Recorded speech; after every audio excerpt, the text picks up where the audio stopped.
ہر گزرتے دن کے ساتھ چائنا ہر میدان کے اندر غلبہ حاصل کرتا ہوا جاتا ہے، اور امریکہ کو یہ احساس ہونے لگا کہ چائنا کی جو عسکری طاقت ہے اگر وہ ہمارے برابر نہیں تو ہمارے قریب وہ ضرور پہنچ چکی ہے۔ چائنا کی معیشت بھی بہت تیزی کے ساتھ پھیل رہی ہے۔ شنزن جیسے شہر کے اندر چائنا کی جدید ترین کمپنیز ہیں جو دنیا کی سب سے بڑی کمپنیز بنتی بھی جا رہی ہیں۔ ڈرونز ٹیکنالوجی کے اندر چائنا اپنا ایک منفرد مقام رکھتا ہوا جا رہا ہے، اور ہم نے جو ٹرانس پیسیفک پارٹنرشپ ایک منصوبہ بنایا تھا جس میں ہم نے چائنا کو ہی نکال دینا تھا اور دیگر ممالک کو شامل کرنا تھا، اس کے مقابلے میں چائنا نے بیلٹ اینڈ روڈ انیشیٹو کا پروجیکٹ لا کر بلکہ اپنی جو سڑکوں کا جال ہے وہ تو افریقہ تک پھیلا دیا، اور متعدد ممالک کے ساتھ اس کے ایک اچھے تصویراتی تعلقات بھی بن گئے، معاشی تعلقات بھی بن گئے، اور چائنا کی جو معیشت ہے، چائنا کا جو اثر و رسوخ ہے وہ دیکھتے ہی دیکھتے پوری دنیا کی حد تک، حتیٰ کہ مغربی دنیا کے اندر بھی خاصا پھیل چکا ہے۔ اب چائنا کے بغیر کوئی تصور نہیں کر سکتا کہ چائنا سے علیحدہ بھی ہم نے کوئی اپنی اکانومی بنانی ہے، اور یہی وہ وجہ ہے کہ یہاں سے جب امریکہ کو احساس ہوتا ہے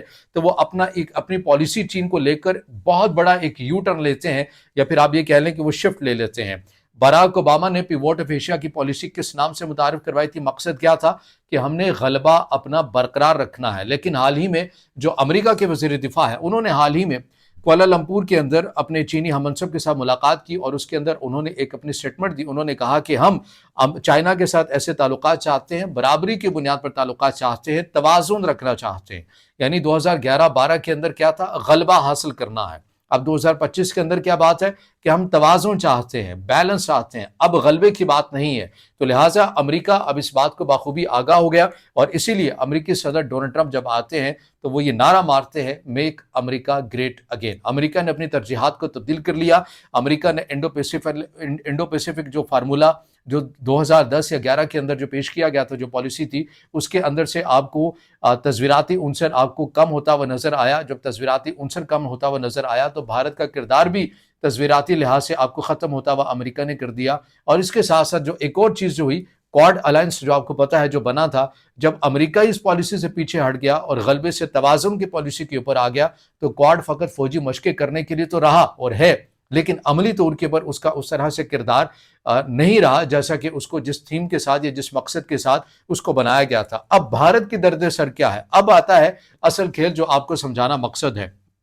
اب بھارت کا مسئلہ یہ ہے کہ جہاں پر اس کے اوپر یہ تنقید کی جا رہی ہے بھارت کے اندر ہی کہ آپ کو امریکہ کے ساتھ یہ 10 سالہ جو معاہدہ ہے جو خالصتاً چین مخالف بنایا گیا تھا، اب امریکہ چین کو لے کر اپنی پالیسی کے اندر شفٹ ایک لے آیا، غلبے سے توازن کی پالیسی کے اوپر لے آیا ہے، تو آپ ایک ایسے معاہدے کی توسیع کیوں کر رہے ہیں جس کا بنیادی طور کے اوپر نقطہ نظر ہی یہ ہے کہ آپ نے امریکہ کی ایک فوجی دیوار بننا ہے چین کے اگینسٹ؟ لہٰذا اور پھر امریکہ نے بھی بھارت کی وہ تصویراتی حیثیت جو ہے وہ اس طرح سے نہیں رکھی، وہ بھی انتہائی کم کر دی۔ اور پھر آپ کو یہاں بھی ایک اور جو بات ہے وہ یہ بھی بتا دیتے ہیں کہ امریکی صدر ڈونلڈ ٹرمپ نے جب اپنا حلف اٹھایا تو بھارت کے وزیر اعظم نریندر مودی جب امریکہ کے دورے پہ جاتے ہیں تو مشن 500 کے نام سے ایک ایگریمنٹ جو ہے وہ سائن کیا جاتا ہے۔ اس ایگریمنٹ کے اندر کیا تھا؟ اس ایگریمنٹ کے اندر یہ تھا کہ ہم نے 2030 تک اپنی تجارت کا جو حجم ہے وہ $500 ارب تک بڑھانا ہے، اور اس کے اندر گرین ٹیکنالوجی اور اس کے اندر سب سے زیادہ جو امریکہ کی دفاعی ٹیکنالوجیز ہیں ان کو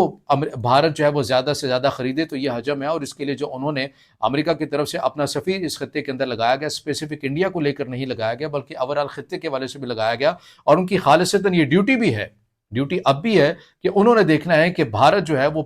مشن 500 کو کمپلیٹ کرنے کے اندر کس حد تک اقدامات کر رہا ہے، اور اگر وہ نہیں کرتا یا کسی حد تک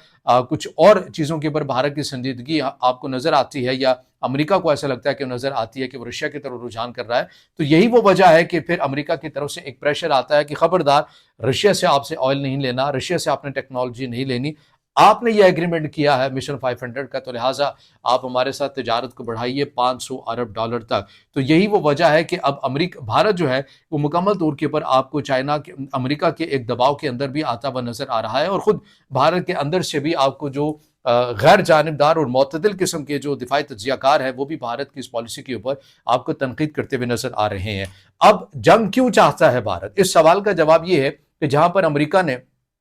چائنا کو لے کر اپنی پالیسی کے اندر شفٹ کیا اور وہاں پر بھارت کا تصویراتی کردار ختم ہوا، اور اس سب کے اندر ایک سند ایک مہر لگ گئی جب ہم نے دیکھا کہ پاکستان اور بھارت کی جنگ ہوتی ہے اور بھارت کو اس کے اندر خاصا نقصان اٹھانا پڑتا ہے، اور خود امریکی صدر ڈونلڈ ٹرمپ بار بار ایسے جملے بولتے رہے جو بھارت کی ان کے لیے ایک ہزیمت کا سامنا بھارت کو کرنا پڑا، بھارت کی خارجہ پالیسی کو کرنا پڑا۔ خود بھارت کی اپوزیشن راہل گاندھی کہتے ہوئے نظر آئے کہ مودی سرکار نے بھارت کی جو پوری خارجہ پالیسی ہے اس کا ستیہ ناش کر دیا ہے۔ بار بار امریکہ کے جو صدر ہے وہ ایسے بیانات دیتے ہیں جیسے وہ پاکستان کے وزیر خارجہ ہے، تو لہٰذا ایک اوورآل ناکامی تو ہوئی۔ اب اس ناکامی جو بھارت کی ہوئی عسکری لحاظ سے وہ ظاہرہ پاکستان کے لیے فائدہ مند ثابت ہوئی۔ پاکستان کی جو ملٹری قیادت تھی اور ہے، انہیں ایک نیا بوسٹ ملا، انہیں ایک نیا جنم ملا۔ مڈل ایسٹ تک پاکستان افواج کا کردار کی بات ہونے لگی، اردن، ایجپٹ پاکستان کے اعلیٰ حکام وہ جانے لگے، بنگلہ دیش کے اندر پاکستان کے عسکری حکام کا کردار بڑھنے لگا، امریکہ کے صدر ڈونلڈ ٹرمپ پاکستان کے فیلڈ مارشل کے ساتھ لنچ کرنے لگے۔ تو یہ تمام تر جو ایک نیا بوسٹ ملا آپریشن سندور 1.0 کی ناکامی کے بعد پاکستان کی آرمی کو یہ جو بوسٹ ملا، اب یہ بھارت سے چھپائے نہیں چھپتا اور برداشت نہیں ہو رہا۔ اس لیے بھارت کو اب اپنے دوبارہ سے ایک امیج کو بحال کرنا ہے کہ آخر کیوں امریکہ نے ہمارے تصویراتی کردار کو کم کر دیا اور کیوں آپریشن سندور 1.0 ناکام ہو گیا۔ ان تمام چیزوں کی بحالی کے لیے مودی سرکار کو اور مودی کی آپ یہ کہہ لیں کہ بھارت کی فوج کو ایک دوبارہ سے ایک نیا بوسٹ ایسا چاہیے جو ان کے ان تمام زخموں کے اوپر مرہم رکھ سکے اور ان کی تمام سبکی کو، ان کی ہزیمت کو وہ مٹا سکے۔ ایسا کچھ وہ اقدام کرنا چاہتے ہیں اور ہم وہ بار بار یہ کہتے ہیں کہ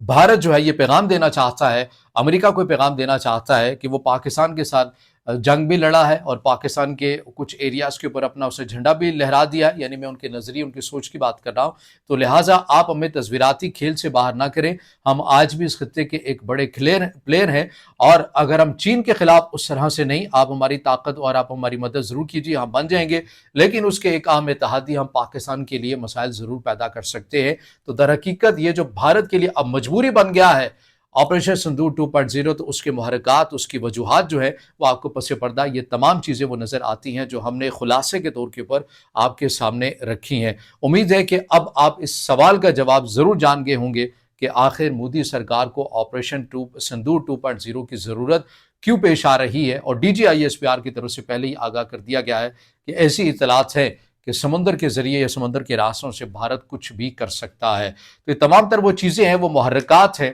جو ہم نے آپ کے سامنے رکھے ہیں۔ اب اس سے جڑا آپ کا کوئی سوال ہو یا رائے ہو تو ضرور کمنٹ دیجیے گا، ویڈیو کو لائک کیجیے گا، دوستوں کے ساتھ شیئر کیجیے گا اور چینل کو سبسکرائب